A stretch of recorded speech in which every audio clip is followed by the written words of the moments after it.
The North American P-51 Mustang remains one of the most celebrated fighter aircraft in aviation history, recognized for its sleek design, high speed, and remarkable combat capabilities. It holds a special place in public imagination, largely because of the decisive role it played in securing Allied air superiority over Europe during the final year of World War II. To the young pilots who flew it in fierce aerial battles, the Mustang symbolized dominance in the skies. However, despite its legendary status, the journey of the P-51 was far from straightforward. Its success was not a result of careful military planning, but rather a combination of corporate ambition, unexpected modifications, and a series of fortunate developments. Ironically, the U.S. Army initially showed little interest in the aircraft, and even the British, who were the first to acquire it, were dissatisfied with its early performance. Before the United States officially entered the war, the British Purchasing Commission sought to bolster its air force by acquiring American-made military aircraft. Among the planes ordered were Curtiss fighters powered by Allison engines, known as the P-40 Tomahawk in the U.S. Army Air Corps. However, Curtiss-Wright, the company responsible for manufacturing these aircraft, lacked the production capacity to fulfill all the British orders. As an alternative, Curtiss proposed that North American Aviation, a rising aircraft manufacturer, produce the P-40 under license. But North American's president, James S. Dutch Kendelberger, was not content with merely manufacturing another company's design. Instead, he proposed creating an entirely new fighter aircraft, one that would be built around the same Allison V-1710 engine as the P-40, but with superior aerodynamics and innovative production techniques. The British Purchasing Commission, intrigued by Kendelberger's confidence, requested a preliminary design study. North American made an ambitious promise. They would not only deliver a design, but also produce a working prototype within just 4 months. To accelerate development, the company secured design data from Curtiss, which helped eliminate months of preliminary research. Confident in their abilities, North American assured the British that mass production would begin in January 1941, with a monthly output of 50 aircraft. The British named the new plane the Mustang, possibly inspired by the wild horses of the American West, though the exact reason for the name remains unclear. In an effort to meet production deadlines, North American made a significant design compromise. Instead of using a turbocharged version of the Allison engine, which would have enhanced high-altitude performance, they opted for a non-turbocharged variant. This decision proved to be a limiting factor in the Mustang's initial performance. When the first Mustangs arrived in England, Royal Air Force test pilots were impressed by the aircraft's speed and agility, but soon discovered its major weakness. Above 15,000 feet, the Allison engine's power dropped significantly, reducing the aircraft's effectiveness at the high altitudes where most air battles took place.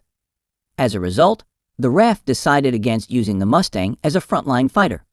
Rather than discarding the aircraft altogether, the British reassigned it to their Army Cooperation Command, a division responsible for reconnaissance and ground support missions. The Mustang, equipped with cameras, was repurposed for tactical reconnaissance, replacing the older Westland Lysander in this role. Despite its initial shortcomings, the Mustang quickly proved valuable in this capacity. Its first combat deployment was during the ill-fated Dieppe raid in August 1942, where it provided critical intelligence on enemy movements. After the Japanese attack on Pearl Harbor in December 1941, the United States rapidly expanded its military operations. A batch of 57 Mustangs, originally intended for the British, was redirected to the U.S. Army Air Corps. Like the British, the U.S. Army initially viewed the Mustang as more suited for reconnaissance than for air combat. However, as the war progressed, military strategists began to explore alternative uses for the aircraft. The U.S. Army, possibly influenced by the RAF's tactical deployment of the Mustang, saw potential in modifying the aircraft for dive bombing missions. At the time, the Army's standard dive bomber was the Douglas Dauntless, designated as the A-24 in Army service.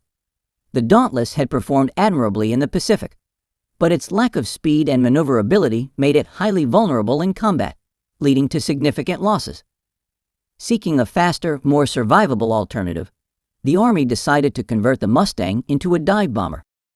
To accomplish this, engineers made key modifications, including adding dive brakes to improve control during steep descents, and equipping the aircraft with hardpoints capable of carrying up to 1,000 pounds of bombs. The new variant was designated the A-36 and was assigned to specialized units, including the 27th and 86th Bombardment Groups, which were deployed to North Africa in early 1943. RAF Mustangs also participated in combat in the region, though British forces primarily relied on the Curtiss Kitty Hawk and Hawker Hurricane as their main tactical fighters. Meanwhile, another Mustang-equipped unit, the 311th Bombardment Group, was deployed to China. Although the A-36 performed well in its assigned role, the Army gradually realized that dive bombing was not as effective as originally believed. While more than 300 F-36s were built and saw combat, the Army eventually phased them out in favor of dedicated fighter aircraft and more advanced light and medium bombers. Unlike the Navy and Marine Corps, which continued to rely on dive bombing tactics, the Army abandoned the practice altogether, shifting its focus toward more versatile aircraft capable of fulfilling multiple roles. Despite its unconventional path, the Mustang continued to evolve. While the RAF had originally relegated it to reconnaissance duties, some of its test pilots recognized its potential as a high-altitude fighter if equipped with a more powerful engine. The turbocharged Rolls-Royce Merlin was an ideal candidate, capable of delivering superior performance at the altitudes where most aerial combat took place over Europe. However, at the time, all available Merlin 61 engines were allocated for Spitfire production, delaying the possibility of integrating them into the Mustang's design. This realization marked a turning point in the Mustang's development. The aircraft, initially dismissed as unsuitable for frontline combat, was on the verge of becoming one of the most formidable fighters of World War II. With further modifications and the introduction of the Merlin engine, the Mustang would soon go on to redefine air combat, securing its place as one of the most legendary warplanes in history. In an effort to increase the production of the Merlin engine, Rolls-Royce collaborated with the Packard Motor Company in the United States, granting them a license to manufacture the engines. Packard, though widely recognized for producing luxury automobiles, had experience in aviation engineering, having developed and built the Liberty engine during the Great War. This engine had played a crucial role in powering U.S.-built aircraft well into the 1920s. The transition to manufacturing Merlin engines marked a significant milestone, as the first British Mustang fitted with a Merlin engine took flight in October 1942.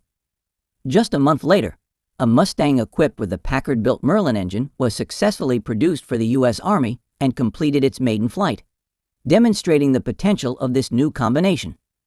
The introduction of the Merlin engine brought about a profound transformation in the performance of the Mustang. Before the modification, the aircraft had shown promise, but was limited in its high-altitude capabilities. With the new engine, however, the Mustang's performance was elevated to an entirely new level. Comparative tests between the Mustang and the renowned Spitfire revealed a key advantage. The Mustang had a significantly greater operational range. This extended reach, combined with vastly improved high-altitude performance, made it an invaluable asset. The timing of this development was crucial, as the U.S. Army Air Forces had been struggling with the urgent need for a high-performance, long-range escort fighter. The lessons learned from early missions over Europe underscored the necessity for a fighter that could accompany bombers deep into enemy territory, while maintaining the ability to engage in combat effectively. Despite its newfound potential, the Mustang's entry into large-scale combat operations was initially delayed.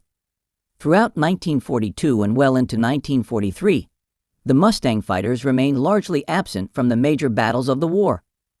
However, other versions of the aircraft, such as the A-36 ground attack variant and RAF reconnaissance models, saw action, particularly in the North African theater.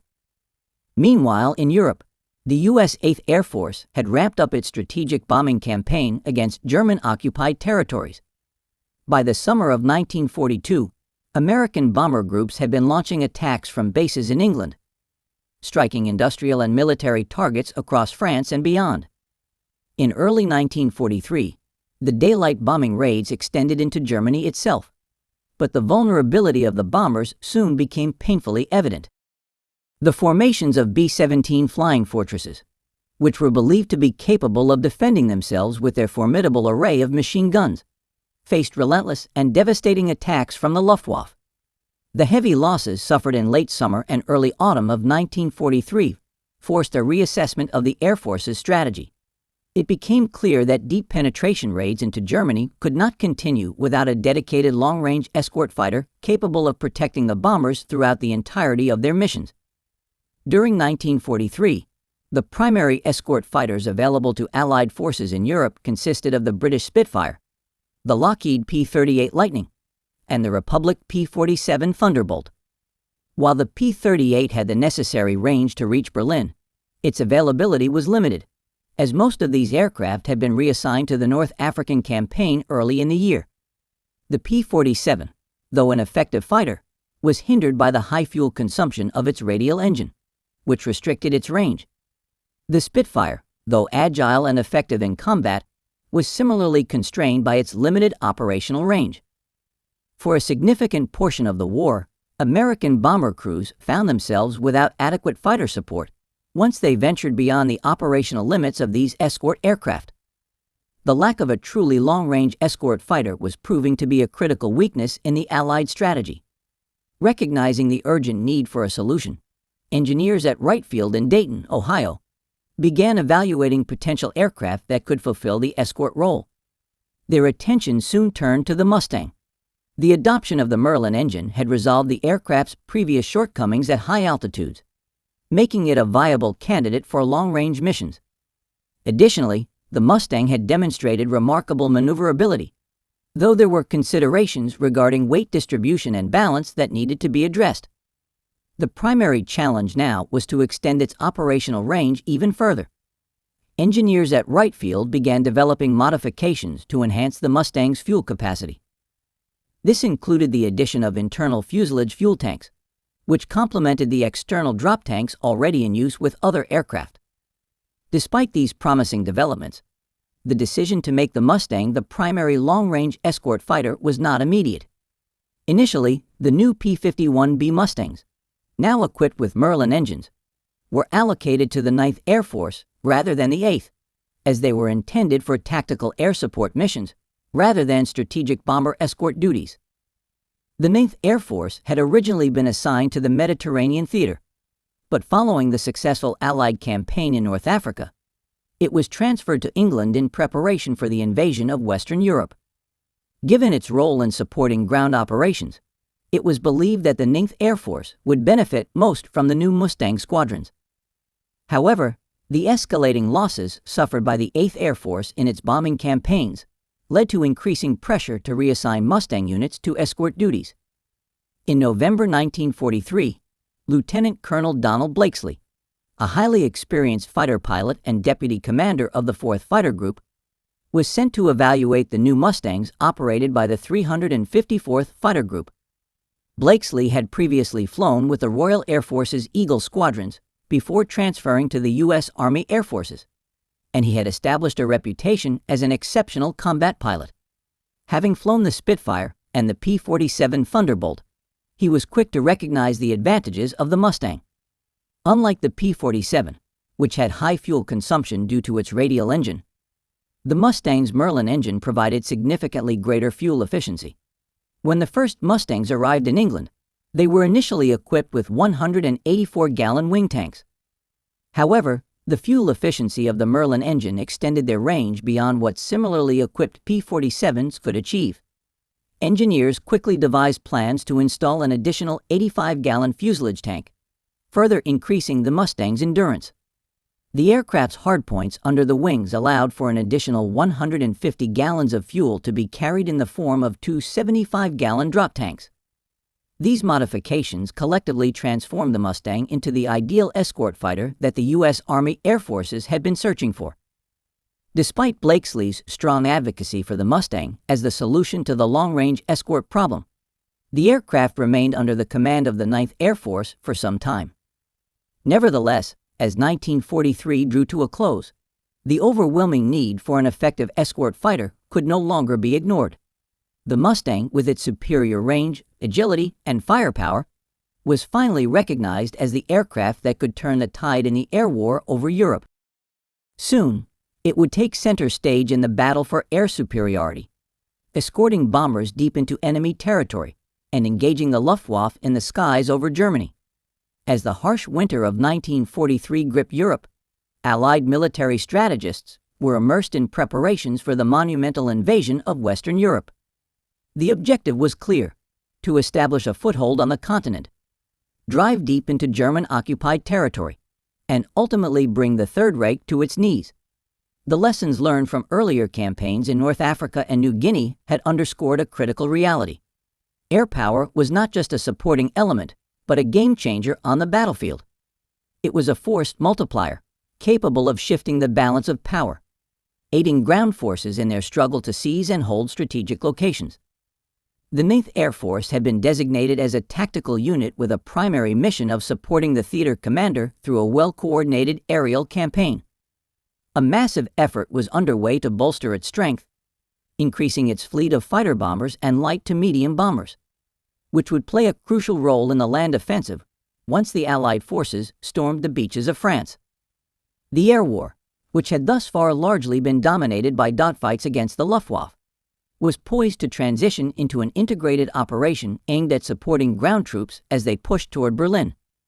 The newly introduced P-51 Mustang was seen as a game-changing asset, offering the ability to secure air superiority over the battlefield while also striking at the enemy's rear supply lines and infrastructure.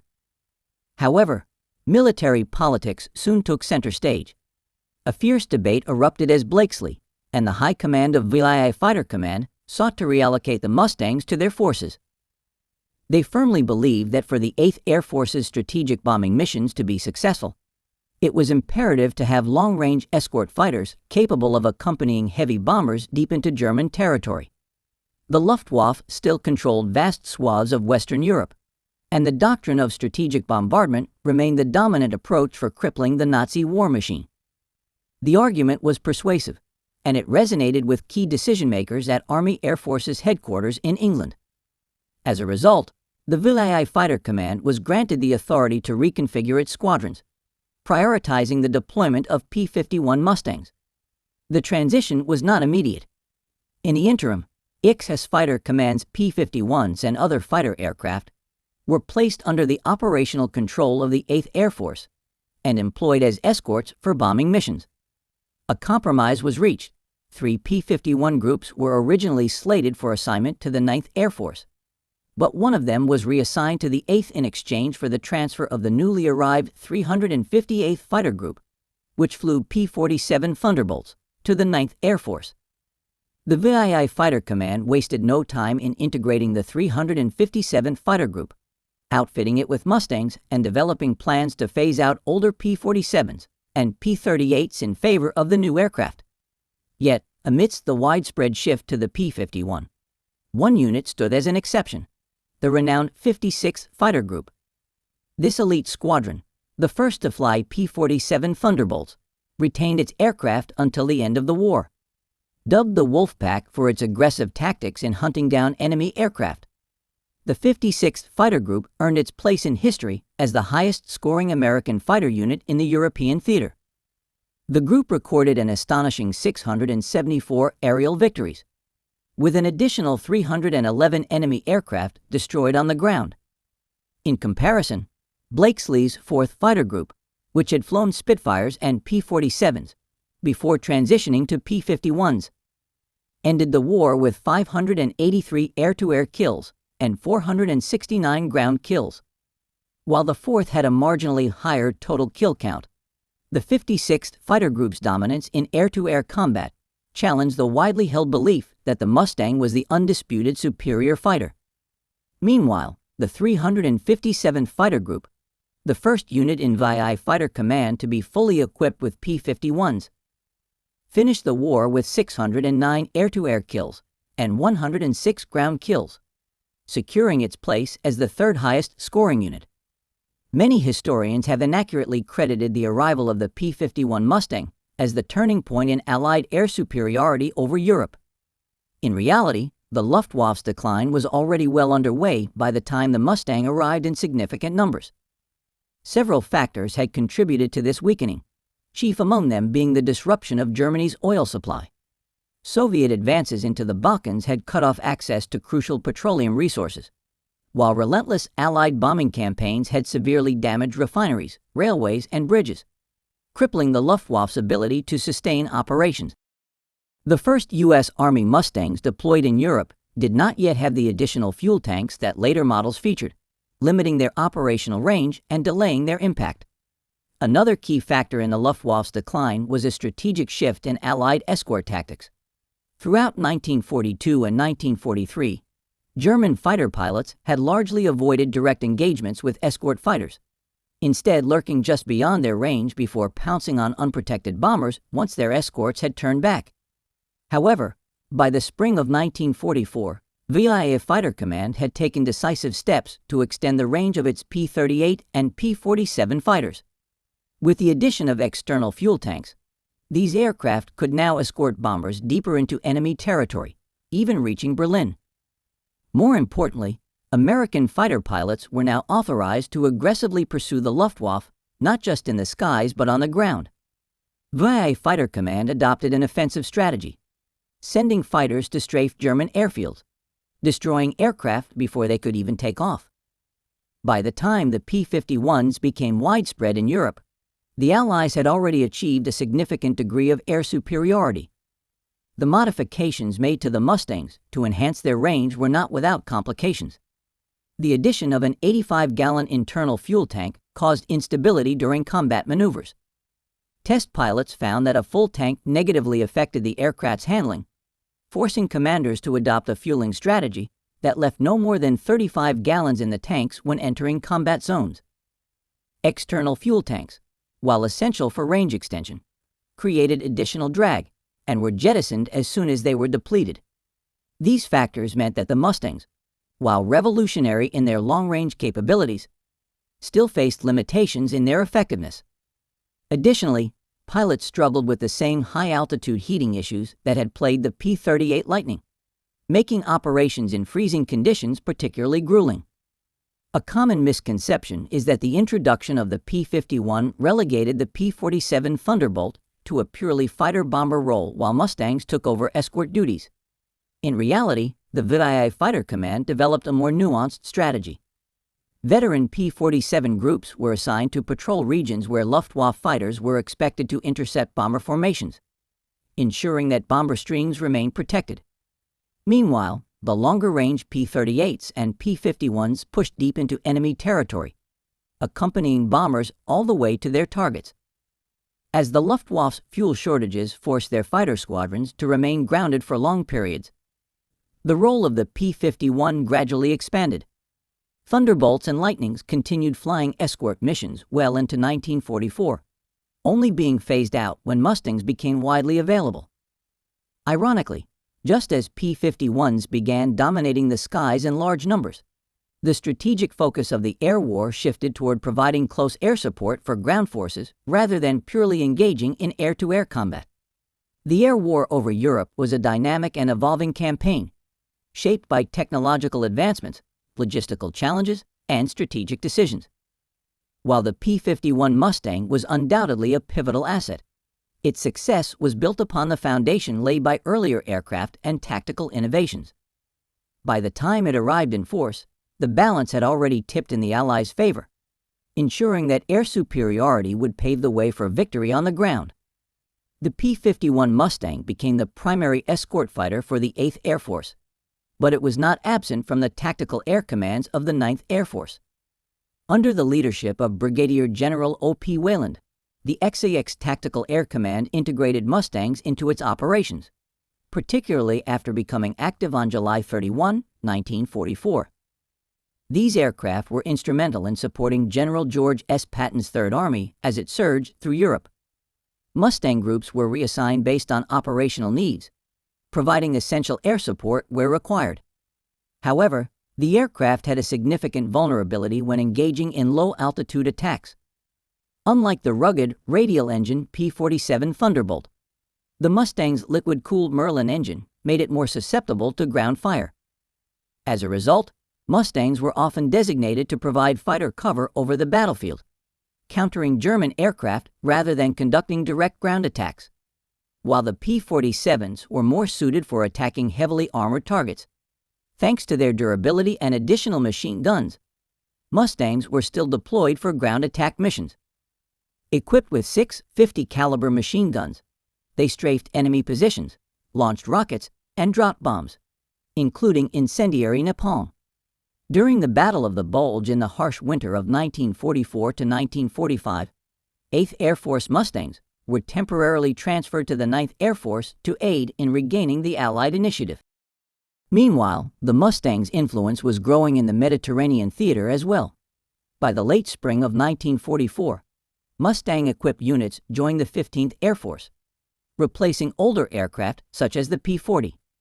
The 12th Air Force's 52nd Fighter Group transitioned from Spitfires to Mustangs, enhancing their operational effectiveness. One of the most renowned Mustang-equipped groups was the 332nd Fighter Group, composed entirely of African-American pilots, the famed Tuskegee Airmen. Recognizable by their distinctive red-tailed aircraft, the group became legendary for their bomber escort missions. Though they claimed to have never lost a bomber under their protection, the precise qualifications for such a record remain debated, as the Army Air Forces recognized the superiority of the Merlin-powered Mustang. Plans were set in motion to phase out other aircraft types to streamline maintenance and logistics. However, not all commanders were in favor of this transition. Lieutenant General George C. Kenney, the Far East Air Force's commander, strongly opposed replacing his P-38 Lightning squadrons with Mustangs. The vast distances and expansive water bodies in the Pacific theater made the twin-engine P-38 a more suitable option, as it provided pilots with a better chance of returning home in the event of engine failure. By mid-1944, P-38 squadrons were flying extraordinary 700-mile missions, far surpassing the operational distances encountered in Europe. Given their proven success in air combat against the Japanese since late 1942, Kenney insisted that the P-38 remain the primary fighter in his theater. Despite Kenney's resistance, some newly arrived units in early 1945 were outfitted with Mustangs. The 460th Fighter Squadron, part of the 348th Fighter Group, received P-51s, prompting the rest of the group to transition as well. The Mustang's introduction to the Southwest Pacific actually began earlier, with the F-6D reconnaissance version entering service in late 1944 under the 82nd Reconnaissance Squadron. One of the most remarkable encounters involving a Mustang in this theater took place just days after these aircraft began operations. Captain William Shomo, a reconnaissance pilot, and his wingman, Lieutenant Paul Lipscomb, were on a photographic mission when they unexpectedly encountered a formation of 13 Japanese aircraft, 1 bomber and a dozen fighter escorts. Despite their inexperience, the 2 pilots engaged the enemy, successfully downing the bomber and 10 escort fighters. Their extraordinary achievement earned Shomo the Medal of Honor and Lipscomb the Distinguished Service Cross. Beyond the Southwest Pacific, Mustangs played a crucial role in the China-Burma-India (CBI) theater. The 14th Air Force employed them extensively in ground attack operations, striking Japanese airfields and disrupting supply routes. Initially used to support British long-range ground missions in Burma, these Mustangs soon became a vital part of the air campaign. However, they were not the first Mustangs in the CBI. As early as mid-1943, the 311th Bombardment Group had introduced the A-36 variant and early Allison-powered P-51 as into service. The 8th Photo Reconnaissance Group operated the F-6 Mustang, gathering critical intelligence from enemy territory. Eventually, Mustangs replaced the aging Curtiss P-40s in the 23rd Fighter Group, which had evolved from the legendary Flying Tigers. This transition occurred in early 1942 following America's official entry into the war. In the final phase of the conflict, P-51s were deployed to the Central Pacific, where they played a vital role in escorting Boeing B-29 Superfortresses on long-range bombing missions against the Japanese home islands. To support these operations, the U.S. Marines launched the invasion of Iwo Jima in early 1945, securing a crucial forward base 660 miles from Japan. This strategic move allowed Mustangs to provide direct bomber escort for the B-29s. The first major mission from Iwo Jima occurred on April 29, 1945, when 108 Mustangs accompanied B-29s on their raids over Japan. Additional Mustangs operated from Okinawa, where they participated in air superiority and ground attack missions in the final weeks of the war. The Mustang's versatility and effectiveness ensured its adoption by multiple Allied air forces. The British Royal Air Force, the Mustang's first customer, used the aircraft extensively throughout the war in various roles, from reconnaissance and escort duties to ground attack operations. The Royal Australian Air Force, the Royal Canadian Air Force, the Netherlands East Indies Air Force, and the South African Air Force also incorporated Mustangs into their arsenals. The SAAF, though, only deployed them operationally in the closing weeks of the war. Interestingly, the very factor that made the P-38 Lightning the preferred choice in the Pacific inspired North American Aviation to propose a twin-engine variant of the Mustang. Taking the concept a step further, the company designed the F-82 Twin Mustang, which featured two P-51 fuselages connected by a short wing and a shared tail stabilizer. This design allowed for two pilots, increasing endurance on long-range missions. Production began in early 1945, but only 20 units had been completed by the war's end, leaving its full potential unrealized in World War II. The P-51 Mustang's impact on World War II was profound. It redefined long-range escort capabilities, turned the tide of air superiority battles, and contributed significantly to the success of Allied strategic bombing campaigns. While it had its vulnerabilities, particularly at low altitudes, its high speed, long-range capabilities, and lethal firepower made it one of the most formidable fighters of the war. Even after the war ended, the Mustang continued to serve in various air forces, securing its legacy as one of the most iconic fighter aircraft ever built.